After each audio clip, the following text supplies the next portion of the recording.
Good evening and welcome to this breaking news coming live straight from where we've just received a news just about 7:54 p.m. this evening, the 21st of March 2021. 3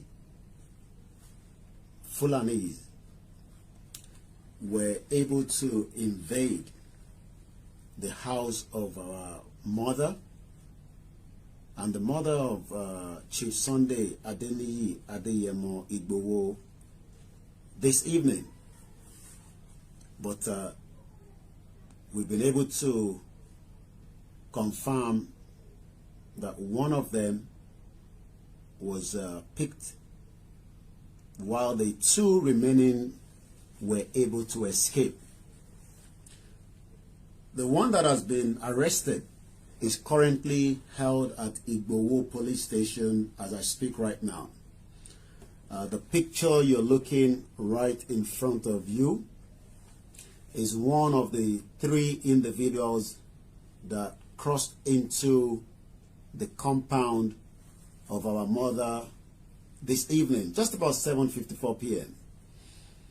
Is currently being interrogated, and the question that has been put to him was what he was doing and the rest of the remaining 2 at that particular house.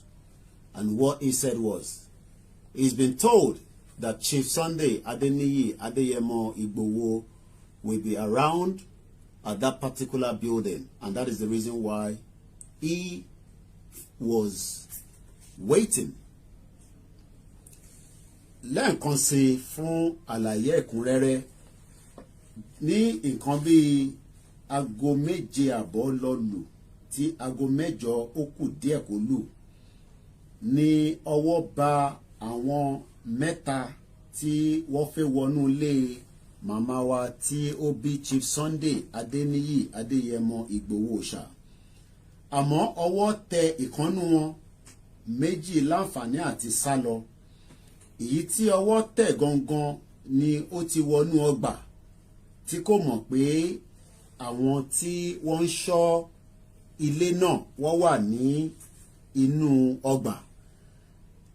Àwọn 2 láǹfààní àti sálọ, but 2 tí ó sálọ yẹn iṣẹ́ ti ń lọ lórí wọn láti lè mú wọn. Àmọ́ èyí tí ẹ̀ ń wo àwòrán ẹ̀ tí ó wà níwájú wa yìí, òun ni ọwọ́ ti bà. Bí ṣe ń sọ̀rọ̀ lọ́wọ́ báyìí, ó wà ní IGBOHO police station tí àwọn ọlọ́pàá ń béèrè ìbéèrè lọ́wọ́ ẹ̀. Lẹ́ẹ̀kan sí ní IGBOHO police station ni arákùnrin wà báyìí. Fúlàní ni arákùnrin tí ẹ̀ ń wojú rẹ̀ báyìí. Àwọn 3 ni wọ́n fẹ́ ṣiṣẹ́ jàǹbá yẹn. Àmọ́ àwọn náà mọ̀ pé ibi tí wọ́n ń bọ̀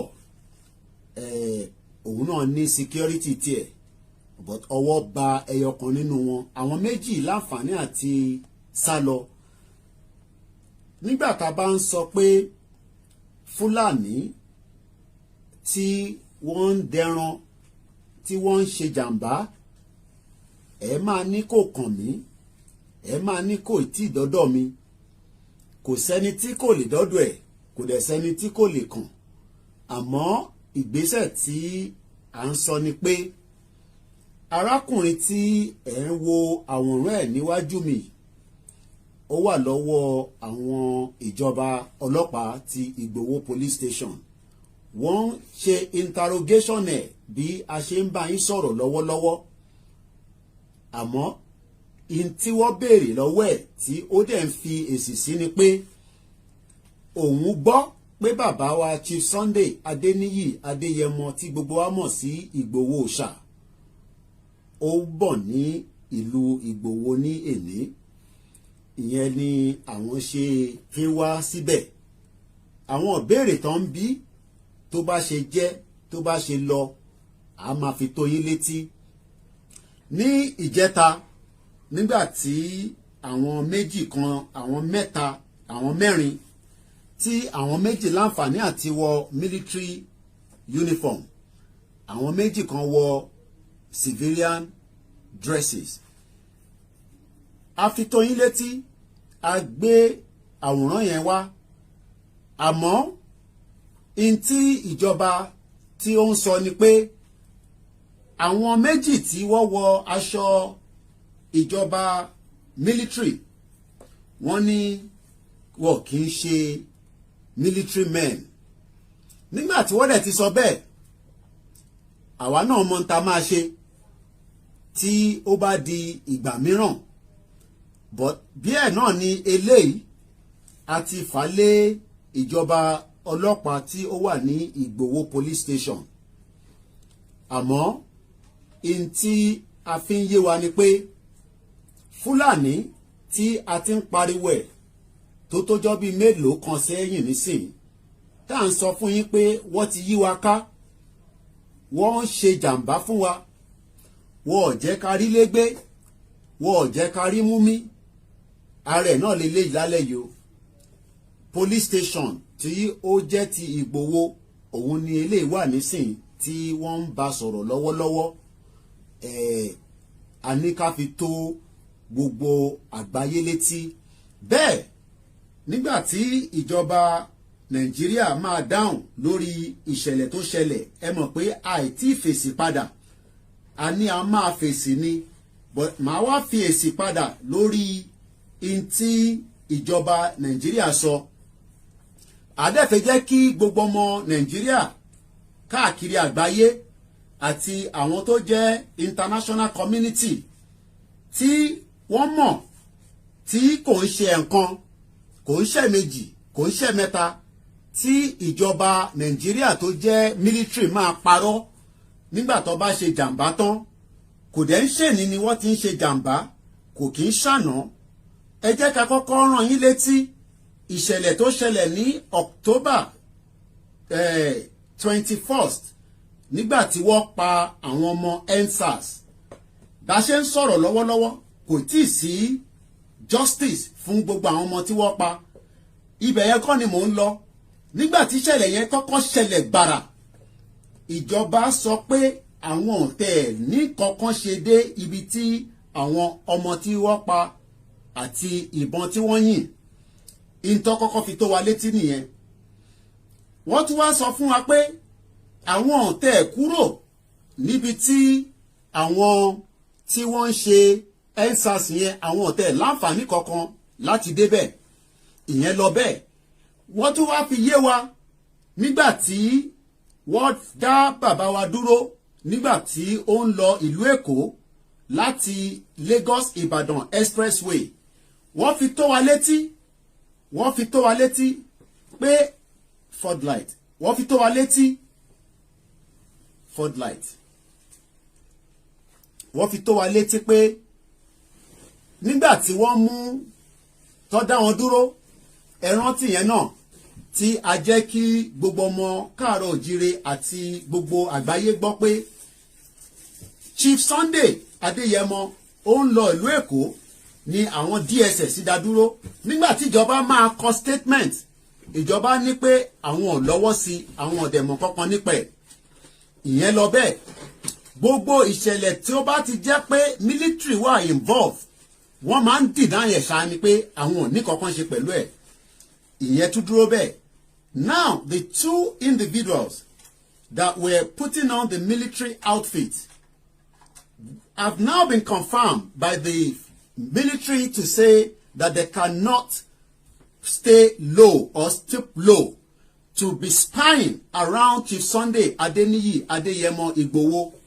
But the question we're asking them is, this is not the first time that the military of the Federal Republic of Nigeria have intervened in so many areas that we have evidence. And those evidence is the closest one that when he was, he was crossed by the DSS, the Operation Burst. And we have the video. We have the evidence. Just the same way we now have the evidence of these Fulani man that wanted to invade our mother's house at about 7:54 p.m. today, 21st of March 2021. So when so many people that are watching and following the development that is happening, the question we should put at the back of our mind is, who is behind this young militia fighter? You might think he's a young man looking at his face, but these are individuals that are ready to kill not just anybody, but to take life. And that is the face of the evil one. Like I said, he's currently being held at the IGBOHO police station. Remember, we hand over the 4 individuals as well to the police just on Friday, which is just about 72 hours ago. But let me read what the response of the military or the federal government, because the military is serving under the federal government of Nigeria. This is what they have to say. And I will say again to not just Nigerians, but to the international community, that if, should anything happen to Chief Sunday Adeniyi Adeyemo Igboho, likewise his family, we will hold the federal government responsible for that. Because we have enough evidence that the 2 individuals that came by his house, and they were not just 2, but again, these were the 2 that we were able to capture while the rest were able to run away. Just the same way the federal government denied that they were never at the Lekki toll gate.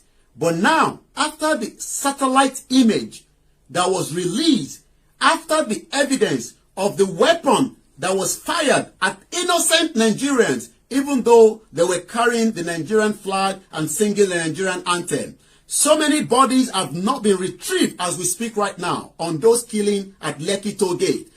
Injustice have not been rectified.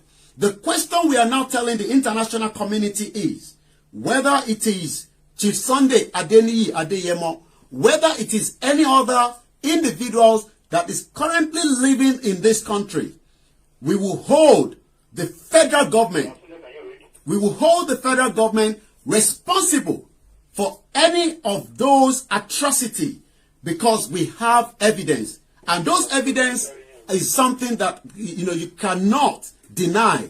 How do you deny when somebody that is going on his own on a motorway but was crossed over by the vehicle that is having the plate number, and not just having the plate number, but also carrying the federal government emblem with it? Do we deny that? Let us think about it. If we never had that video evidence, what we are saying today will not be able to be proved.